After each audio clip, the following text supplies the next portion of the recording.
cut 10 inches long. to cover a hedgehog. And also, like, a hedgehog is substantial. It's like, say, that's like 2 tennis balls worth of matter to sort of go in that. Yeah. I think I'd notice as soon as you nudged it. And he says... I think he done it on purpose. Yeah, listen, the mower stalled twice. Right. So the first time... Blood all over his legs. Spines all coming out. Just reverse and see what that was. Oh, I've done it again. Oh. But... It's just funny, the whole thing. Like I fed little Mrs. Tiggy Wiggle bonnet and apron flying out, spattered in blood. On with the mowing. But he goes, I even fed it once, just once. And he goes, no, he butchered it twice. Burial was no help, right? So he didn't even bother to bury it. Well, I know, I think he did. But he still felt bad after. Oh, right. I thought he meant like, burial's no use, just throw it over the fence. I did the same thing when my cousin died. I just kicked him into a skip. I mean, what's the point of burying it, mother? Yeah, but and also he goes, next morning I got up and it did not. But hedgehogs are nocturnal. So he's got no knowledge of the hedgehog. Even after killing one, he's not thought, let me learn of their customs and ways. Like, go on a journey of redemption. Yeah. I'll find out about their habits and their ways. Find maybe an orphan hedgehog. Look after that. Yeah. Bring it up. Like, in the end of Gandhi, you go, like, some bloke comes to Gandhi and he goes, Gandhi, eat. Gandhi's on hunger strike, as usual. Right. Just sulking. And eat, Gandhi, eat, says this bloke. And there's no point in... I can't be saved, says the guy, clearly, saying something like he wants to be questioned. I can't be saved. Why, what have you done, says Gandhi? He's knackered. He's been on hunger strike for ages. And the guy goes, I've done something terrible. I killed a little Hindu boy. The Hindus and the Muslims are at each other. It's a very troubling time just before the British got out of India. Yeah. And he goes, there's nothing I can do. I'm going to hell. I've killed this little Hindu boy. And Gandhi goes, tell us about it. He goes, well, I lost it. I strangled a little Hindu boy about that big. He puts his hand out. I throttled him. And he goes, and Gandhi goes, well, instead of calling the police like any sane person, Gandhi, he's obviously famished. He goes, well, what you have to do is you have to find yourself a a Hindu boy. Strangle him. Oh, right. I thought he was going to say find one from the other side and strangle him to even it out. I mean, it might be a bad idea. I'm very hungry. Put this little Muslim boy into a sandwich, bring him back here in half hour, because I am bloody starving. No, he goes, and then you've got to bring that Muslim boy up as your own. I can't remember the details of Hindu Muslim. He shouldn't be trusted with a kid after that. What you need to do after strangling a boy is get another boy and be nice to it. Well, I think, anyway, he's got to raise this other kid in the religion that's not his own religion, this bloke. Right. Look, you're best to check the bit of Gandhi, because I don't think I'm truly doing justice to this masterpiece of filmmaking by Attenborough, and indeed the great life of one of the great prophets of our time, or at least activists. I don't know how you want to term Gandhi. But anyway, what Larkin could now do as a hedgehog murderer is get another hedgehog, raise it. How'd you raise a hedgehog? Kindness, Matt. Hedgehogs don't come with a rule book, mate. Saucer of milk. You raise it with love and kindness. Look, I cleaned my teeth and it did not. The things he's saying, I made mother breakfast and it did not. He doesn't understand I went hedgehogs. Fort Park, it did not. Yeah, exactly. I wrote a poem about killing a hedgehog. It did not.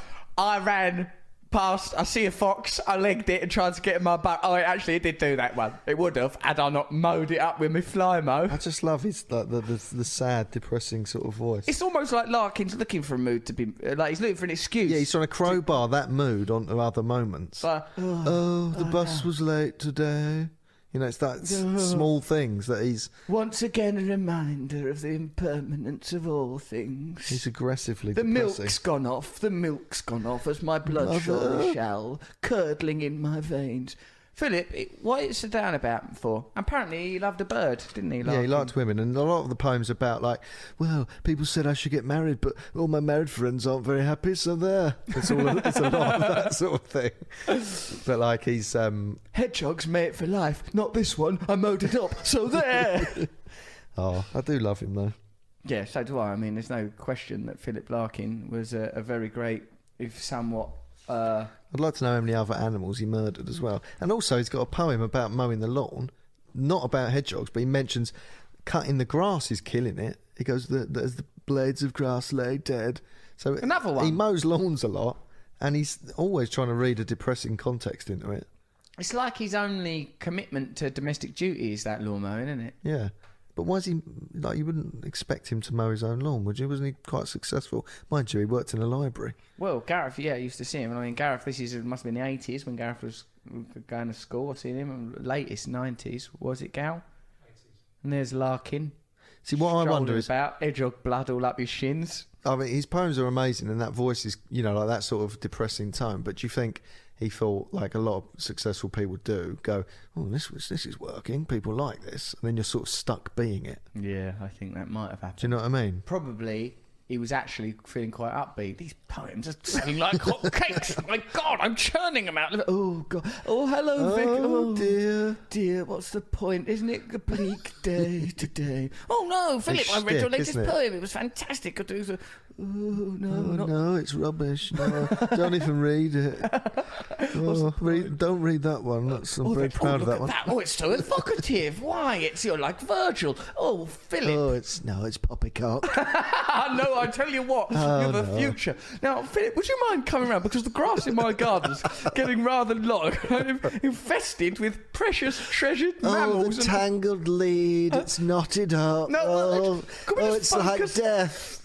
No, and also this shrubbery. Could you cut that Oh, the back? shed. The lock on the shed doesn't quite meet up. Just like life itself and death. Well, that's all you need. A bit of WD-40. That'll be right as rain, to be honest, Philip. Don't let it ruin your day. That's my advice to you. My shoes have gone green on the bottom, like a corpse. Well, I must fly. Glad we ran into each I other. haven't done the strimming yet. Do you know what? I'll do it myself on the weekend because it keeps me fit to strim, to be honest. But I mean, not that I don't enjoy our visits. Sure, it's no bother. Looking at a gardening business, cleaning out a pond. You can imagine it, couldn't you? Card in the window. Garden's done. Life undone. Larkin, call this number. Why? Larkin's Gardens. Russell Matt and Mr. G here with their proficiency, wizardry efficiency, a little bit of vanity. Russell peaceful anarchy, fighting for humanity. We only got one guarantee, there's sure to be hilarity. Cadbury's cream eggs have changed. Yeah, they I have. happen to know that Mr. Cadbury, I think Willy Wonka might be based on that. Is he? Well, wasn't he Makes like? sense, doesn't it? Because it wasn't Cadbury's village. Like everyone who worked at the factory lived in the village. But there were weird rules about how long the grass could be. Larkin. And there was look at that. There was weird rules about what colour your fence abattoir could for be. hedgehogs. That law. Oh, I've done 2 cats and a dog this week. Burial's no good for them. Well, Kraft with a K, the American company, have bought Cadbury's. Evil. They don't care.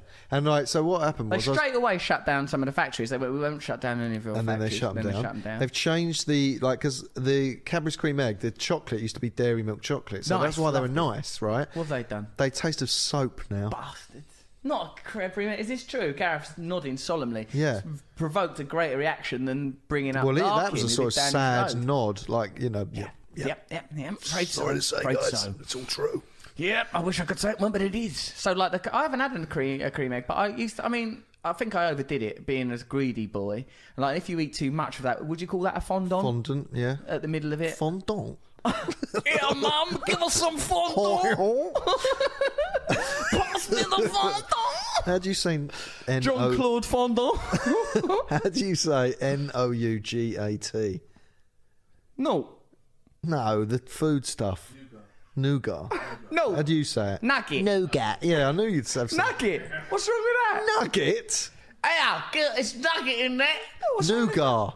I'm not saying that. What's nougat? It's pink and white and it had bits in it. It's shit, wasn't it? Yeah. What was the point? But look, go on. What are you saying about Mr. Cadbury? Is he the real life Wonka? Have Kraft ruined cream eggs forever? Well, look. What's your point? My point is I was eating a Cadbury's cream egg, right, because my toddler wanted some chocolate and he said chocolate eggs because he's obsessed with chocolate eggs. Why? Well, because they have toys in them. Kinder. Right? Kinder eggs. But we're in a shop that didn't have Kinder eggs. So I got him a next Cadbury's best thing. cream egg. And then I thought, I'll have one as well. Why right? not? Memory lane. It tasted of soap. Why would you I was eating change it in the shower. taste of chocolate to soap? What Well, maniac? no, you know, right, this is what it is. You know that cheap chocolate when you get Dog's when you're a chocolate. kid, yeah, not dog's chocolate. That's not just cheap. That's for animals. Dog chocolate. Yeah, dog chocolate. Yeah, I've had that. I used to eat I've that. had that. You know, you find Yeah. it in the dog bowl. Right. It looks like chocolate. I'm having that. You're a dog. I'm a bloke. Chocolate. My No, chocolate. like bad advent calendar That's dog's chocolate, that. You just ate, mate. You just ate dog's chocolate. How'd you feel? Back this eye. Yeah? Right, I'm strutting because you're sat there, ate dog's chocolate. All right, so you've had low-grade human Yeah, like chocolate. advent calendar chocolate, or like That can be nice. yeah, it can if it's a branded nice Yeah. one. But do you remember when you were a Fulton. kid and it was like Lint. sort of brown plasticky chocolate that tasted of chemicals, right? But anyway, so I googled it and it's a thing, and people have been talking about this. It's caught the imagination of the nation. Yeah, it's a proper thing. But they took over the company. The eggs have got smaller, and they denied that they'd got smaller. They denied it. Yeah, they said on their website, it's not the eggs haven't got smaller. You've got bigger. That's which a- is like what- a what- proper conspiracy. You don't know how big I am Yeah. or how long I've been this big. You don't know anything about me. Yeah. Now give me my eggs. What if people have just stayed the same size, or even old people who've shrunk? That's like the sort of lie you would tell in a fairy story. That's like the twits. Yeah. That is like But it's- another Roald Dahl. This whole thing's from Roald It's Dahl. dark though, because what they go, no, it is you who is insane. Oh, no.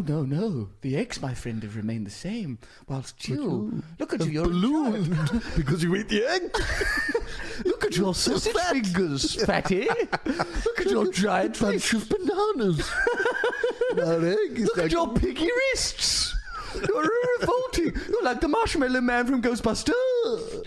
Yeah, so like, but what it is it shows that there's a sort of global. It's corporate culture. I said about this on the truths, and it's bloody well come to pass. I told you let them in, they'll fuck with your eggs. Yeah, but if that's what's happening to eggs, what about drugs and other stuff like important stuff, What do you mean? pharmaceuticals? Do you think they're messing with our drugs as well? Pharmaceuticals. Do you remember when Pfizer? Pharmaceuticals. Oh, where's my pharmaceuticals? pharmaceuticals? It's happening again. It's in my purse. Look, all my pharmaceuticals taste of soap. No, Pfizer were buying. There was something going on when they were trying to buy companies, weren't they? And they're all I think going they name these companies too much like they sound evil.